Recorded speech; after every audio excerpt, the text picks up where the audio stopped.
مولانا ایک اور چیز میں اکثر دیکھتا ہوں سوشل میڈیا پہ بھی، وہ یہ ہے کہ اللہ کے نبی صلی اللہ علیہ وسلم کی وفات پانے کے بعد جو ہے صحابہ میں اختلاف ہو گیا، اور اس کے اوپر لوگ بڑا مختلف اوپینین رکھتے ہیں، کوئی ایک طرف ہے بالکل، اور کوئی جو ہے مطلب کہ صحابہ جیسے حضرت معاویہ رضی اللہ تعالیٰ عنہ ہیں ان کے بارے میں بھی بات کی جاتی ہے. تو وہ پس منظر سارا کیا تھا، اور ان کے اختلاف جو صحابہ کا اختلاف ہوا ہے اس کے اوپر ہمیں کیسا اپنا رویہ رکھنا چاہیے؟ امام احمد بن حنبل رحمہ اللہ سے کسی نے یہی سوال کیا تو انہوں نے فرمایا بیٹا تلک امت قد خلت لہا ما کسبت ولکم ما کسبتم ولا تسألون عما کانوا یعملون. بیٹا وہ لوگ تھے جو گزر گئے، جو اچھا کیا ان کو ملے گا، جو برا کیا ان کے سر پہ پڑے گا، اور تم سے نہیں پوچھا جائے گا کہ وہ کیا کرتے تھے. یہ ہے اس کا صحیح جواب جو قرآن نے دیا ہے کہ مجھ سے تھوڑا ہی پوچھا جائے گا، مجھ سے تو میرے بارے میں پوچھا جائے گا کہ میں نے زندگی کیسے گزاری. اور وہ واضح سوالات ہیں، یہ وہ مباحث ہیں جن کو چھیڑ کر خلجان بڑھے گا، فائدہ کوئی نہیں ہوگا. بشر تھے، ان سے غلطیاں ہوں، کوئی وہ نبی نہیں تھے، معصوم نہیں تھے، لیکن اللہ نے ان کی غلطیوں کو معاف کر دیا ہے. تو میں اب یہاں دوبارہ ان کی غلطیوں کو، حضرت معاویہ رضی اللہ عنہ کی غلطیوں کو بیان کروں، یہ بہت بری بات ہے. تیسرا سوال اہم ہے، اور جو یہ چیزیں ہمیں بھی فیس کرنا پڑتی ہیں، اور یقیناً یہ جب سوال آیا تو ان کو بھی یقیناً یہ دشوار ہوئے ہوں گے کہ اہل سنت کے اندر جو ناسبی اور یزیدی ٹائپ لوگ گھسے ہوئے ہیں وہ اس کے اوپر بحث کرتے ہیں، اور تھوڑی ہی دیر کے بعد ایک ان کے زوم میں جو انہوں نے لکھا ہے کہ مضبوط آرگیومنٹ پیش کرتے ہیں کہ حسین علیہ السلام اور یزید کے مسئلے سے متعلق قیامت کے دن پوچھا ہی نہیں جائے گا تو اس پر بحث میں الجھنے کا کیا فائدہ ہے، اور اس پر سکوت ہی اختیار کرنا چاہیے. تو میرا سوال یہ ہے، آپ تو جواب دیں گے کہ یہ پہلے گھنٹے میں یا پہلے 10-20 منٹ جو بحث ہوتی ہے تو اس میں سکوت کا خیال نہیں رکھنا چاہیے؟ نہیں، وہ سکوت کا مطلب انہوں نے چینج کر دیا ہے. اچھا، سکوت کا مطلب یہ ہے کہ ہم جو کچھ بولتے رہے وہ ٹھیک ہے، آپ سکوت اختیار کریں، یہ مطلب ہوتا ہے سکوت کا. میں اس سوال کے اوپر نا 2 گھنٹے بول سکتا ہوں، لیکن کوشش کروں گا کہ میں مختصر سے وقت میں یہ کیڑا نکالوں. یہ موسٹ آسکڈ کوسچن ہے اس وقت، اور وہ بھی صرف اس لیے بنا ہے کہ میں نے کچے چٹے کھول دیے ہیں آل امیہ کے، بخاری اور مسلم کی روشنی میں. اب ان کو پڑ گئے ہاتھ پاؤں، تو اب یہ کہہ رہے ہیں سکوت اختیار کرے. جب آپ لوگ ناسبیت پھیلا رہے تھے، ناسبی کہتے ہیں جو سیدنا علی کے خلاف کھڑے ہونے والے لوگ ہیں، یزیدیت پھیلا رہے تھے، اس وقت آپ لوگوں کو کوئی شرم و حیا نہیں آئی ہے. اس وقت اگر آپ کو کہتے بھی تھے سکوت اختیار کرے تو آپ کہتے تھے نہیں جی نہیں، یہ بڑا ضروری ہے، یہ آج کل بدعت پھیلی ہیں، ہم نے اس پہ بولنا ہے، یہ کرنا ہے. اب جب آپ کو آ کے کسی نے کنفرنٹ کرنا شروع کیا ہے اور آپ کا پورا کچا چٹا کھول کے بخاری مسلم کی روشنی میں یہ ریسرچ پیپر لکھ دیا ہے، 200 احادیث میں نے اس میں جمع کی ہیں اکثر بخاری مسلم سے، واقعہ کربلا کے پس منظر کے اوپر. یہ کربلا ایک دن میں نہیں ہوئی. اب ان کو پڑ گئے ہاتھ پاؤں اور یہ کہہ رہے ہیں وہ جی ایسی باتیں نہیں کرنی چاہیے. پہلے میں تو الزامی جواب اس کا دیتا ہوں، الزامی جواب پھکی والا، اینٹی وینم، لاجیکل آنسر اس لیے ضروری ہوتا ہے تاکہ دماغ میں ڈرل ہو، کوئی بات اندر داخل ہو. مجھے یہ بتائیں کہ ڈاکٹر ذاکر نائک نے جب 2009 کے اندر یزید کو رضی اللہ عنہ کہا، As far as your understanding about the war of Karbala, you said that Yazid, may Allah be pleased with him, Yazid, may Allah be pleased with him, Yazid, may Allah be pleased with him, that he was ferocious and he was a villain, etc. There's difference of opinion.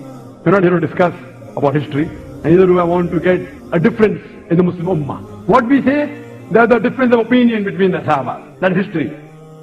اس وقت کون کون سے علماء تھے اہل حدیث کے یا دیوبند کے؟ بریلویوں کو بھی تھے لیکن وہ بھی اپنی حاضری لگا رہے تھے، ان کو چھوڑ دیں. شیعہ نے تو بولنا ہی تھا کہ جنہوں نے فرنٹ سے لیڈ کر کے ڈاکٹر ذاکر نائک کو یہ کہا ہو کہ آپ سکوت اختیار کر لیں، کسی نے بھی نہیں کیا، مزہ لے رہے تھے اس کا. ڈاکٹر ذاکر نائک نے جب 2009 میں یہ فتنہ اٹھایا، میں ان کی بڑا احترام کرتا ہوں، آپ کو پتا ہے میں ان کو پروموٹ بھی کرتا ہوں، علمی اختلاف اپنی جگہ. میں نے جب اس کو کنفرنٹ کیا، اس کو علمی دلائل کے ساتھ جواب دیا، تو یہ سارے ہمارے پیچھے پڑ گئے. یعنی آپ ہمارے سروں پہ جوتیاں بھی مارتے ہیں اور ہمارے رونے پہ بھی بندی لگاتے ہیں. اس کو کوئی نہیں کچھ کہہ رہا. جب ہم نے جواب دیا تو سارے ہمیں کہنے لگے جی آپ سکوت اختیار کر لیں. ڈاکٹر ذاکر نائک کو کسی نے کہا سکوت اختیار کریں. اب آج کے بعد نہ کوئی ریکارڈ کرا دے، پچھلے 10 سالوں میں کوئی ویڈیو دکھائیں، 10 سالوں میں نہیں دکھائیں، شروع کے 2-3 سالوں میں، 2009 10 11 12 میں ڈاکٹر ذاکر نائک کا نام لے کے کسی نے کہا سکوت اختیار کرے. تو وہ تو سکوت کا مطلب یہ کہتے ہیں کہ آل امیہ کو آپ ننگا نہ کریں، اہل بیت کی آپ جتنی مرضی گستاخیاں کر لیں، ان کے دشمنوں کو جتنا مرضی بڑھا چڑھا کے بیان کریں، اس پہ یہ راضی رہتے ہیں. تو ان کو تو سکوت نہیں کرواتے، ان کو تو حافظہ اللہ کہتے ہیں، ان کو تو دامت برکاتم عالیہ کہتے ہیں. اور جو جواب دے رہا ہے احادیث کی روشنی میں اس کو کہتے ہیں آپ سکوت اختیار کریں. تو بخاری مسلم کو ہم پھر بند کر دیں. میں نے تو اپنی کو بات ہی نہیں کی ہے, میں تو صحیح الاسناد حدیث سے بیان کرتا ہوں. اور دوسرا صرف اس معاملے میں کیوں سکوت اختیار کریں؟ وہ کہتے ہیں نہیں اس لیے دیکھیں جی کربلا ہو چکی, کام ختم ہو گیا, اثرات تو آج تک ہے. یہ وہ مباحث ہیں جن کو چھیڑ کر خلجان بڑھے گا, فائدہ کوئی نہیں ہوگا. بشر تھے, ان سے غلطیاں ہوں, کوئی وہ نبی نہیں تھے, معصوم نہیں تھے, لیکن اللہ نے ان کی غلطیوں کو معاف کر دیا ہے. تو میں اب یہاں دوبارہ ان کی غلطیوں کو, حضرت معاویہ رضی اللہ عنہ کی غلطیوں کو بیان کروں, یہ بہت بری بات ہے. وہ تو پھر غزوہ بدر بھی ہو چکی ہوئی ہے, تو رمضان شریف میں آپ غزوہ بدر کے اوپر کیوں جمعے پڑھاتے ہیں؟ ختم کریں, غزوہ احد پہ ختم کریں, میلاد کے بھی سب کچھ پروگرام ختم کریں. نبی علیہ السلام پیدا ہوئے تھے, فوت ہو چکے, جنتوں میں زندہ ہیں, لیکن اب دنیا میں تو نہیں ہے. ان چیزوں کو یاد کیوں رکھا جاتا ہے؟ زندہ قومیں اپنے ماضی کے واقعات کو یاد رکھتی ہیں. پھر پورے کا پورا قرآن انسانی تاریخ کے کتنے بڑے بڑے واقعات بتاتا ہے جو ختم ہو چکے ہیں. برادران یوسف فوت ہو چکے ہیں, لیکن آج تک قرآن میں عبرت کے لیے انہوں نے جو کچھ اپنے بھائی کے ساتھ کیا. اور برادران یوسف وہ صحابی ہیں جن کا باپ بھی پیغمبر ہے, بھائی بھی پیغمبر ہے, ڈبل صحابی ہیں, لیکن آج بھی ان کی مثال دی جاتی ہے. تو کوئی اسے کوئی یہ نہیں سمجھتا کہ گستاخی ہو گئی ہے. پھر الٹیمیٹلی آ کے تو وہ سورہ بقرہ کی آیات پیش کرتے ہیں, تلک امۃ قد خلت لہا ما کسبت ولکم ما کسبتم. مولانا ایک اور چیز میں اکثر دیکھتا ہوں سوشل میڈیا پہ بھی, وہ یہ ہے کہ اللہ کے نبی صلی اللہ علیہ وسلم کی وفات آنے کے بعد جو ہے صحابہ میں اختلاف ہو گیا, اور اس کے اوپر لوگ بڑا مختلف اوپینین رکھتے ہیں. کوئی ایک طرف ہے بالکل, اور کوئی جو ہے مطلب کہ صحابہ جیسے حضرت معاویہ رضی اللہ تعالیٰ عنہ ہیں ان کے بارے میں بھی بات کی جاتی ہے. تو وہ پس منظر سارا کیا تھا, اور ان کے اختلاف جو صحابہ کا اختلاف ہوا ہے اس کے اوپر ہمیں کیسا اپنا رویہ رکھنا چاہیے؟ امام محمد بن حنبل رحمہ اللہ سے کسی نے یہی سوال کیا, تو انہوں نے فرمایا بیٹا تلک امۃ قد خلت لہا ما کسبت ولکم ما کسبتم ولا تسألون عما كانوا يعملون. بیٹا وہ لوگ تھے جو گزر گئے, جو اچھا کیا ان کو ملے گا, جو برا کیا ان کے سر پہ پڑے گا, اور تم سے نہیں پوچھا جائے گا کہ وہ کیا کرتے تھے. یہ ہے اس کا صحیح جواب جو قرآن نے دیا ہے, کہ مجھ سے تھوڑا ہی پوچھا جائے گا, مجھ سے تو میرے بارے میں پوچھا جائے گا کہ میں نے زندگی کیسے گزاری. اس ظالموں اس آیت کا ترجمہ ہی تم لوگوں نے بدل دیا. یہ تو کانٹیکٹ سٹارٹ ہو رہا ہے کہ یہودی کہتے تھے ہم ابراہیمی ہیں, ہمیں ابراہیم کی نسبت کام آ جائے گی. تو اللہ نے فرمایا تلک امۃ قد خلت, وہ بڑی نیک امت تھی, وہ تو جا چکی ہے. لہا ما کسبت ولکم ما کسبتم, ان کے لیے ان کے نیک اعمال ہیں اور تمہارے لیے تمہارے نیک اعمال ہیں. لہا ما کسبت ہے, علیہا کے ساتھ نہیں ہے. علیہا ہو تو ان کی گناہ کا وبال ان پہ, تمہارے گناہ کا وبال تم پہ. ان نیکیوں کے لیے بات ہو رہی ہے کہ کسی پرانے بزرگوں کی نیکیاں تمہارے کام نہیں آئیں گی. یہ نہیں بات ہو رہی کہ پرانے بزرگ اپنی برائیاں ساتھ لے گئے اور تم بھی اپنی برائیاں ان کو چھوڑو, ان کو ڈسکس ہی نہ کرو. یہ قرآن بات کیسے کر سکتا ہے؟ قرآن تو خود پرانوں کی غلطیوں کو ڈسکس کرتا ہے عبرت کے لیے. تو ترجمہ ہی بدل دیا.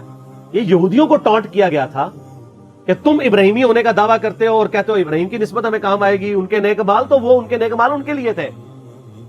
ہم ویسے کر رہے یہی ہیں, یا اللہ جو کچھ بھی ہے تیرے محبوب کی امت سے ہے, اس کے لیے اس کو کنڈیم کرنے کے لیے تھا. انہوں نے پکڑ کے اس کا ترجمہ ہی بدل کے اور ہی مطلب اس میں سے نکال دیا. تو پھر اللہ تعالیٰ کی طرف سے بھی بندے چھوڑ دیے جاتے ہیں نا ایسے لوگوں پہ. پھر جو جھوم جھوم کے کہتے ہیں کہ نہ میں وابی نہ میں بابی, میں ہوں مسلم علمی کتابی. آؤ علمی کتابی بات کرو. تو ان سے یہ پوچھیں کہ یہ جو آپ دفاع صحابہ کانفرنسز کرتے ہیں, تو قیامت والے دن آپ سے پوچھا جائے گا کہ آپ نے صحابہ کرام کے دفاع کے اوپر کانفرنسیں کرنی ہے کہ نہیں؟ کیوں نہیں ہے کسی حدیث میں آیت میں؟ تو کیوں کر رہے ہیں؟ تو وہ کہیں گے ہاں پوچھا جائے گا. تو ہم بھی کہتے ہیں ہاں پوچھا جائے گا, بالکل پوچھا جائے گا. سورہ تکاثر میں آتا ہے نا ثم لتسألن یومئذ عن النعیم, پھر اس قیامت کے دن تم سے ہر نعمت کے بارے میں پرسش ہوگی. کیٹاگوریکل ہے. جس کو اللہ نے علم دیا نا, یہ اس کے پاس نعمت ہے, اس کے بارے میں پوچھا جائے گا علم آگے تک پہنچایا کہ نہیں, اور نہیں پہنچایا ہوگا تو لعنتی ہوگا وہ. یہ آیت ہے سورہ بقرہ کی, میں نے سرچ پیپر کے اوپر لکھی اسٹارٹ میں 159 اور 160. ان الذین یکتمون ما انزلنا من البینات والہدی, بے شک وہ لوگ جو چھپا لیتے ہیں ان روشن اور ہدایت کی چیزوں میں سے جن کو ہم نے لوگوں کی ہدایت کے لیے اپنی کتاب میں بیان کیا, ایسے لوگوں پر اللہ کی لعنت ہے اور تمام لعنت کرنے والوں کی لعنت ہے. الا الذین تابوا واصلحوا, سوائے ان لوگوں کے جو توبہ کر لیں, اپنی اصلاح کر لیں,